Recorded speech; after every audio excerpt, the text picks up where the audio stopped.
Hi, my name's Andi Sapey and I'm a Norwich photographer, and I've had this fascination about the journey and what the journey is.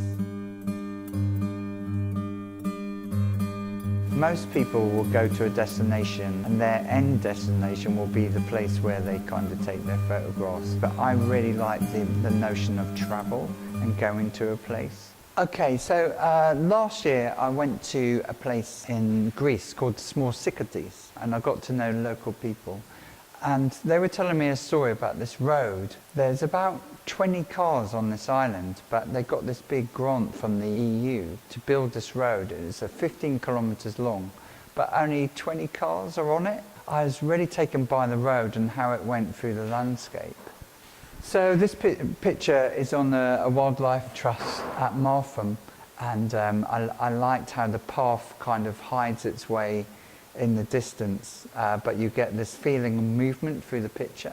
I was driving past and I had to stop the car, and I just saw this kind of black hole, this path again. There's got like a mystery about that. And then this one's completely opposite, where it's just straight, it's man-made. It's got this really straight, to the point. But what I liked about this picture was it's taped up at the end here that is very marshy, and you probably sink up to your waist in mud. But sometimes you can't get there, you have to turn back. Then the skies look quite biblical, it looked quite heavenly, like you've got this ray of sunlight coming through.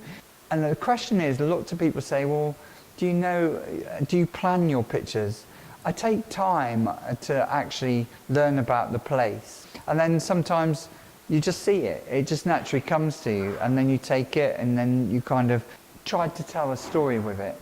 So this is in Greece again. I like the mundane, you know, you look at it and you think, oh, a pile of tarmac. But the pile of tarmac represented in my head the hills around it. The tarmac is like its own little island.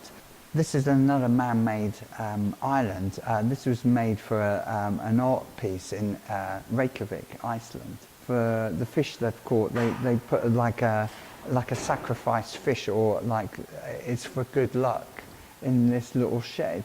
A lot of people have seen the show. They seem to have been very drawn to this one.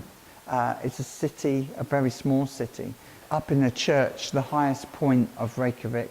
So when I was up on this church tower, suddenly this big storm came, and within 5 minutes of me taking this picture, it was completely wiped out, and everything was white, and it was like you couldn't take a picture. People like the colour of this, it's so dramatic. And it's got a stillness about it as well. Though the cars moving along in the road sort of captured it like they were still. In Japan, this is a ski slope, and I just like the blue cones in this. This is normally covered in sort of like 5 to 6 feet of snow. So in the summer, it's just left as this wild, natural place, and then in the winter, it's this hostile, white, snowy place. So this is where the skiers would come down, or the snowboarders, and then it would go down this big slope, or this side of the mountain. This landscape here is not how it was. It was just made of concrete underneath, and then the plants are all grown back. So I really like the whole thing about nature, how it takes back where we've built or channeled these pathways through.